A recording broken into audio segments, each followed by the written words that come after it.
Welcome to AP అఖిలపక్ష news. ముందుగా bulletin లో హెడ్లైన్స్ చూద్దాం. పెద్దకొట్టాల గ్రామంలో ఘనంగా పారిశుద్ధ్య జేసు నామ దేవాలయ శతాబ్ది ఉత్సవాలు పాల్గొన్న మాజీ ఎమ్మెల్యే శిల్పా రవిచంద్ర కిషోర్ రెడ్డి.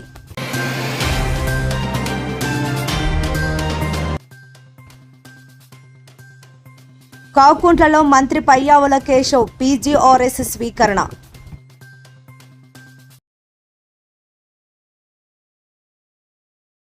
ఆలగడ్డ నియోజకవర్గం శాసనసభ్యురాలు భూమా అఖిలప్రియ వెంటనే స్పందించి గాయపడిన లక్ష్మీరెడ్డి గారిని పరామర్శ.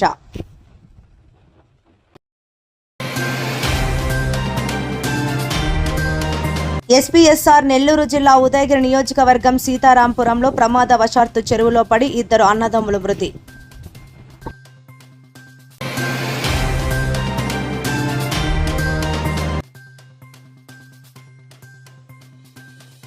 పుట్టినరోజున తిరుమలలో త్రిష, తమిళనాడు ఫలితాల వేళ ఆసక్తికర దర్శనం. చిట్యాల మండలంలో విషాదకర ఘటన చోటు చేసుకుంది. విద్యుత్ షార్ట్ సర్క్యూట్ కారణంగా మొక్కజొన్న పంట చేను అగ్నికి ఆహుతి కావడంతో రైతులు తీవ్ర నష్టాన్ని చవిచూశారు. ఈ ఘటనపై వెంటనే స్పందించిన భూపాల్పల్లి ఎమ్మెల్యే గండ్ర సత్యనారాయణరావు సంఘటన స్థలానికి చేరుకుని పరిస్థితిని సమీక్షించారు. బాధిత రైతులను పరామర్శిస్తూ కోత దశకు చేరుకున్న పంట నాశనం కావడం అత్యంత దురదృష్టకరమని తెలిపారు. ఎండలు తీవ్రంగా ఉన్న ఈ కాలంలో విద్యుత్ శాఖ నిర్లక్ష్యం కారణంగా ఇలాంటి ఘటనలు చోటు చేసుకుంటున్నాయని ఆయన ఆందోళన వ్యక్తం చేశారు. భవిష్యత్తులో ఇలాంటి ప్రమాదాలు పునరావృతం కాకుండా విద్యుత్ శాఖ కట్టుదిట్టమైన చర్యలు తీసుకోవాలని సూచించారు. అదే సమయంలో ఈ ఘటనను ముఖ్యమంత్రి రేవంత్ రెడ్డి దృష్టికి తీసుకెళ్లి వ్యవసాయ శాఖ మంత్రి తుమ్మల నాగేశ్వరరావుతో చర్చించి బాధిత రైతులకు తగిన నష్టపరిహారం అందించేలా చర్యలు తీసుకుంటామని ఎమ్మెల్యే హామీ ఇచ్చారు. ఇక విద్యుత్ శాఖ ద్వారా కూడా వీలైనంత సహాయం అందించేందుకు చేసే కృషి చేస్తామని స్పష్టం చేశారు. ఈ కార్యక్రమంలో రెవెన్యూ, వ్యవసాయ, విద్యుత్ శాఖల అధికారులు, స్థానిక ప్రజాప్రతినిధులు, రైతులు పాల్గొన్నారు.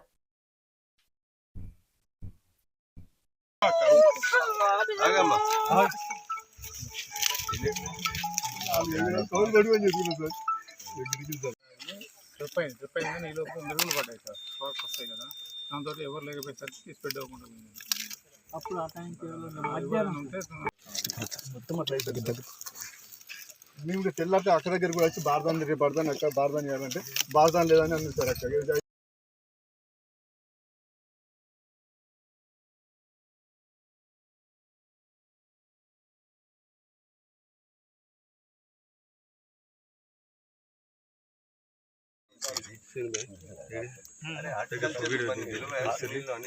స్టక్ అయిపోతుంది. 2 ఎకరాల పైప్ లైన్ పొడవు చెప్పు వారితో గెలిచి ఎస్టిమేట్ వేసుకొని మీరు వారు కలిసి పంపించడంలో తిరుమలాపూర్ గ్రామంలో 4 రైతులది సుమారు 8 నుంచి 10 ఎకరాలు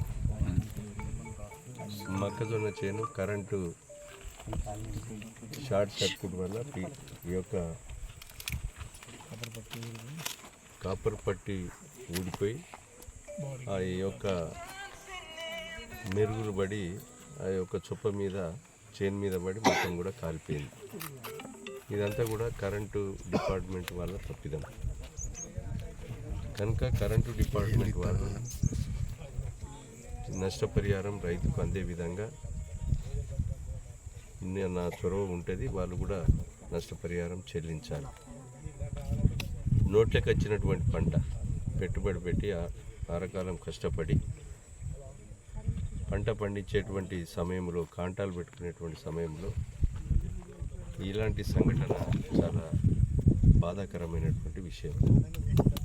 ఇది పెద్దకోంటిపల్లిలో ఒక 17 ఎకరాల చేను ట్రాన్స్ఫార్మర్ కాడ షాక్ వచ్చి 17 ఎకరాలు కాలింది. ఇక్కడ కూడా 8-10 ఎకరాలు తిరుమలాపూర్ జూకర్లో కూడా 3 ఎకరాలు ఫీజు కొట్టేసి ఏదైతే మెరుగులు పడి అక్కడ కూడా 3 ఎకరాలు కాలిపోయింది. ఇలాంటి పునరావృతం కాకుండా ఎలక్ట్రిసిటీ డిపార్ట్మెంట్ వారు తగు జాగ్రత్తలు తీసుకోవాలి. ఎండలు కూడా విపరీతంగా కొడుతున్నాయి. రైతు పెట్టుబడి పెట్టి ఆరకాలం కష్టపడి ఈ యొక్క పంట నోట్లకు వచ్చేటువంటి సమయంలో ఈ కాలిపోయినటువంటి సంఘటన విషయము నేను గౌరవ ముఖ్యమంత్రి గారి దృష్టికి, రేవంత్ రెడ్డి గారి దృష్టికి తీసుకుపోయాం. సంబంధించినటువంటి డిపార్ట్మెంట్ వ్యవసాయ శాఖ మంత్రి గారికి తుమ్మల నాగేశ్వరరావు గారికి కూడా చెప్పాం. ఎంత వీలుంటే అంత సహకారాన్ని కూడా ఎలక్ట్రిసిటీ డిపార్ట్మెంట్ ద్వారా మరి సహకారాన్ని కూడా అందిస్తామని తెలియజేస్తూ ఇట్లా ఎల్లారెడ్డిపల్లి మొగుళ్ళపల్లి మండలం గుండ్లకర్తి కోరికశాల మొన్న వేలిశాల రామకృష్ణాపూర్ రైతుది సుమారు ఒక 60 ఎకరాల దాకా ఈ నియోజకవర్గంలో ఇలాంటి సంఘటనలతోనే కాలిపోవడం జరిగింది.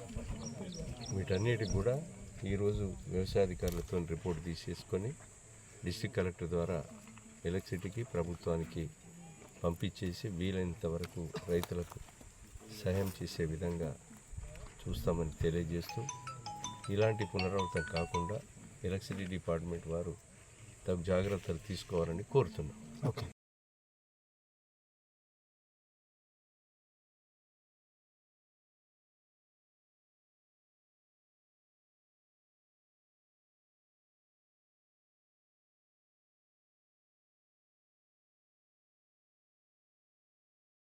తిరుపతి జిల్లా శ్రీకాళహస్తిలోని ఆర్డీఓ కార్యాలయం నందు ప్రజా సమస్యల పరిష్కార వేదిక ప్రజా దర్బార్ను ఆర్డీఓ భాను ప్రకాష్ రెడ్డి ఆధ్వర్యంలో నిర్వహించారు. ఈ కార్యక్రమంలో వివిధ శాఖల అధికారులు పాల్గొన్నారు. పలువురు రైతులు, ప్రజలు వారి వారి సమస్యలను ఆర్డీఓ భాను ప్రకాష్ రెడ్డి దృష్టికి తీసుకుని రాగా సమస్యలు పరిష్కరించే విధంగా కార్యాచరణ చేపడతామన్నారు. ఆర్డీఓ భాను ప్రకాష్ రెడ్డి మాట్లాడుతూ ప్రజా సమస్యల పరిష్కార వేదిక ప్రజా దర్బార్లో నేడు పలువురు వారి సమస్యలను తమ దృష్టికి తీసుకుని వచ్చారని, సమస్యలు పరిష్కరించే విధంగా కార్యాచరణ చేపట్టామన్నారు. శ్రీకాళహస్తి డివిజన్లో నిన్న జరిగిన చిన్నపాటి గాలులకు శ్రీకాళహస్తి డివిజన్లో ఎక్కడైనా ప్రజలు నష్టపోయి ఉంటే వారి ఇబ్బందులను తమ దృష్టికి తీసుకుని రావాలని కోరారు. 1వ తేదీ నుంచి జనగణన ఇంటింటి సర్వే కార్యక్రమాలు రెవెన్యూ శాఖ అధికారులు ప్రారంభించారని, ప్రజలు తమ వద్దకు వచ్చే అధికారులకు సహకరించి వారు అడిగే ప్రశ్నలకు సమాధానాలు చెప్పవలసిందిగా కోరారు. ప్రజలిచ్చే సమాచారాన్ని గోప్యంగా ఉంచబడుతుందని ఈ సందర్భంగా ప్రజలకు తెలియజేశారు.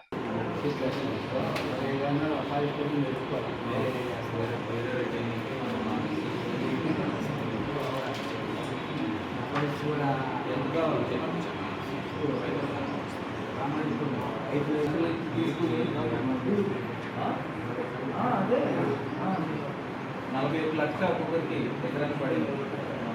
సరిగ్గా లెక్క కనబడుతుంది. 80 లక్షలు ఇచ్చేస్తూ ఇబ్బందులు ఉన్నానండి.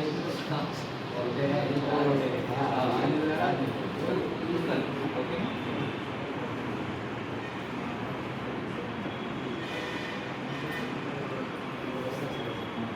ఆన్లైన్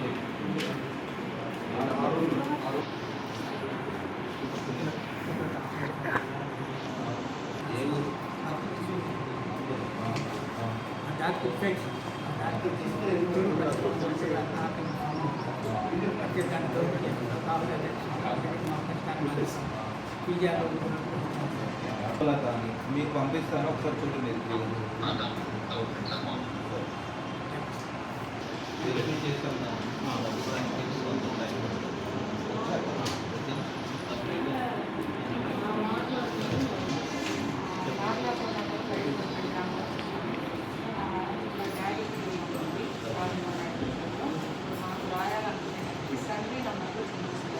డాక్యుమెంట్లు ఏమో ఇంగ్లీష్ లెటర్స్ ఏమి ఉన్నాయి, ప్రెస్ ల్యాండ్లు ఏమో తెలుగు లెటర్స్ పడి ఉన్నాయి.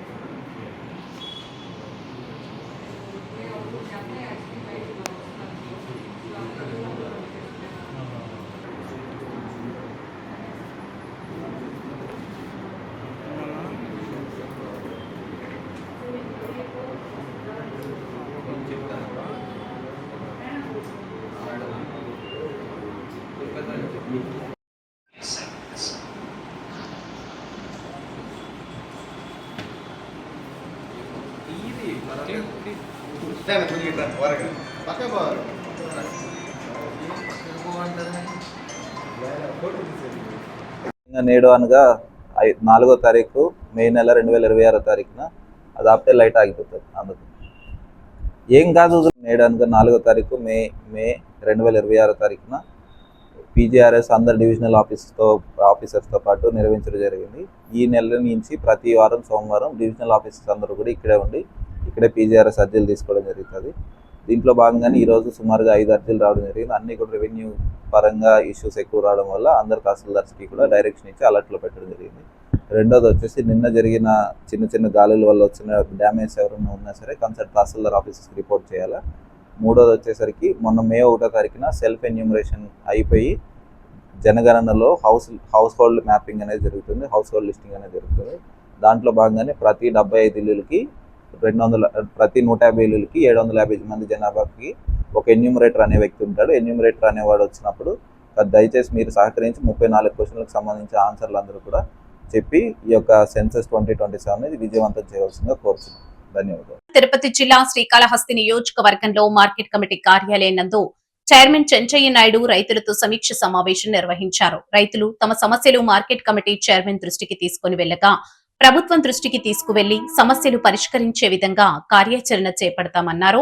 Market committee chairman Chenchaiah Naidu మాట్లాడుతూ రైతన్నలకు గిట్టుబాటు ధరలు కల్పించే విధంగా నేడు సమీక్ష సమావేశం నిర్వహించానని, గత టీడీపీ ప్రభుత్వంలో రైతన్నలకు వారికి కావాల్సిన యూరియా, జిప్సం లాంటి ఎరువులను సబ్సిడీకి ఇచ్చేవారని, అదేవిధంగా రైతన్నులకు కావాల్సిన పనిముట్లు సామాగ్రిని కూడా సబ్సిడీకి ఇచ్చేవారని, అలాంటి సబ్సిడీ పథకాలు మళ్లీ అమల్లోకి తీసుకురావాలని రైతులు కోరడంతో రైతులు కోరిన కోరికలను ఏపీ సీఎం నారా చంద్రబాబు నాయుడు దృష్టికి తీసుకుని వెళ్లి రైతన్నులకు సబ్సిడీ పథకాలు అందేలా కార్యాచరణ చేపడతామన్నారు. విద్యాశాఖ మంత్రి నారా లోకేష్ చేపట్టిన బడి పిలుస్తుంది ప్రచార రథయాత్ర శ్రీకాళహస్తి నియోజకవర్గంలో అత్యంత వేడుకగా నిర్వహించబడుతుందని, చిన్నారుల తల్లిదండ్రులు వారి పిల్లలను ప్రభుత్వ పాఠశాలలో చేర్పించి ప్రభుత్వ పాఠశాలలను బలోపేతం చేసే విధంగా కార్యాచరణ చేపట్టాలని కోరారు.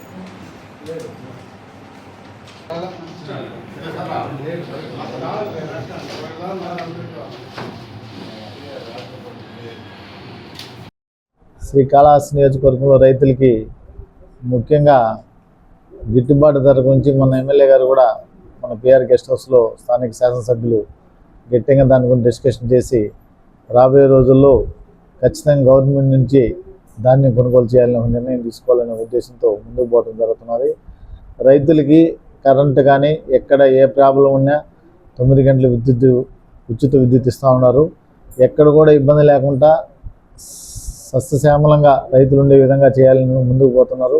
కాకపోతే రైతులు ముఖ్యంగా ఇంతకుముందు గతంలో ఇచ్చినట్టుగా యాంత్రిక పనిముట్లు మళ్ళీ ఏమైనా రైతులందరూ కూడా మేము గ్రామాలకు పోయినప్పుడు కోరటం జరుగుతున్నది. ఎందుకంటే గతం అంటే మొన్న వైసీపీ ముందు 5 సంవత్సరాల మునుపులో రైతులకి జిప్సం కానీ బోరాన్ కానీ ఈ యొక్క ఎన్ని కూడా సబ్సిడీ కింద ఇస్తూ ఉన్నారు. అదే యాంత్రిక పనిముట్లు కూడా అన్నీ ఇస్తున్నారు. ఇప్పుడు అవన్నీ కూడా ముందు ఏ విధంగా ఇస్తున్నారో గతంలో 19లో ఉన్న సీఎం చంద్రబాబు నాయుడు గారు ఇప్పుడు కూడా అదే విధంగా ఇవ్వాలని రైతులందరూ ప్రతి గ్రామంలో కోరుకుంటున్నారు. వాళ్ళకి ముఖ్యమైన కోరిక. అదేవిధంగా రాష్ట్ర ప్రభుత్వం ఇప్పుడు లోకేష్ గారు ఉన్నత విద్యాశాఖ మంత్రిగా ఉన్నటువంటి బడి పిలుస్తుంది కార్యక్రమం 40 రోజులు పెట్టారు. మేము కూడా ఇప్పుడు మా నియోజకవర్గంలో ఎత్తిపల్లి ఎమ్మెల్యే గారు స్టార్ట్ చేశారు. మళ్ళీ కాళహస్తి మండలం తొట్టంబేడు మండలం ఈరోజే అయింది. తొట్టంబేడు మండలం పోయించాం ఇప్పుడే. సో బడి పిలుస్తుంది కార్యక్రమంలో కూడా కాళహస్తి నియోజకవర్గంలో పిల్లలందరూ కూడా ముందుకు వచ్చి ఏదైనా డ్రాప్ హోల్స్ ఉన్నాయా మన ప్రైవేట్ స్కూల్స్ కాకుండా గవర్నమెంట్ స్కూల్లో చదివి అందరూ కూడా ముందుకు పోవాలని కోరుకుంటున్నాం. ఎందుకంటే లోకేష్ గారు వచ్చిన తర్వాత ఈ యొక్క స్కూల్ యొక్క విధానాన్ని మార్చి మొత్తాన్ని ఎంతైనా స్ట్రెంథనింగ్ చేసి ముందుకు తీసుకోవాలని ముందు చూపుతో గొప్పగా ఇదిగా పోతున్నారు. దాని అందరం కూడా జయప్రదం చేయాలా. ముఖ్యంగా దీని యొక్క ఇది ఉన్నత విద్యలో హాస్టల్స్ స్థానిక శాసనసభ్యులు సుధీర్ రెడ్డి గారు కూడా హాస్టల్స్లో కూడా సొంత నిధులతో కూడా కొన్ని బాలికల హాస్టల్ ఎన్ని ఇబ్బంది ఉంటే రేణుగుంట కానీ ఇక్కడ బీసీ హాస్టల్ కానీ అన్నీ కూడా గెలిచిన 3 నెలలకే అన్నీ కూడా చేయడం జరిగింది. అదేవిధంగా ముఖ్యమంత్రి చంద్రబాబు నాయుడు గారు అకర్నిశలు కష్టపడి రైతుల పట్ల ఎక్కడ కూడా ఇది కాకూడదనే ఉద్దేశంతో రైతు భరోసా కానీ ఈ స్కీములు పెట్టాం కానీ ఎన్ని ఒడిదొడుకులు ఉన్నా రైతు అనే కాడ ఎక్కడ కూడా రూపాయి ఇది కాకుండా అమ్మఒడి కానీ సూపర్ 6 పథకాలని 6 పథకాలని చెప్పి పెట్టడం జరిగింది. సూపర్ 6 పథకాలు కూడా ప్రతి ఒక్కటి అమలు చేసిన ఘనత ముఖ్యమంత్రి చంద్రబాబు నాయుడు గారికి, పవన్ కళ్యాణ్ గారికి, మోడీ గారికి దక్కింది. కాబట్టి మీరందరూ దీన్ని దృష్టిలో పెట్టుకుని ముందుకు పోవాలని కోరుకుంటూ సెలవు తీసుకుంటాం.